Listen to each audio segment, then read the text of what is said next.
يا استاذ في ايه يا استاذ؟ يا استاذ في ايه يا استاذ؟ بص يا روعه، انا مش هستغرب حركات مندو، لان مندو دي حركات واحنا كلنا عارفينها. بس انا عايز اعرف، انت دلوقتي هو اداك العصايه، انت ليه ماسكه في العصايه؟ ما تسيبيها وتمشي. انا جيت واتقدمت لك 7 مرات. امك تطلب مني 2 كيلو دهب، وابوك يطلب مني 5 كيلو دهب. فاكرين نفسكوا ايه؟ ده انتوا عالم من التانة، ده انتوا قاعدين في عشه. يا جماعه والله بص، ده اكبر مثال ان جبر الخواطر على الله. فعلا والله جبر الخواطر على الله.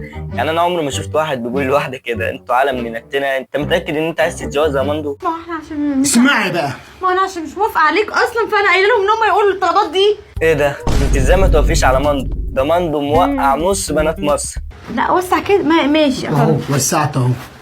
تاني اهو وسعت اهو. اهو وسعت. انا موافقه عليك. ماشي ماشي. كمان 2-3 يبقى تعالى كون كونت نفسي. موافق عليا؟ ماشي يا حبيبتي، سلام. يا غدي يا غدي يا غدي. باي.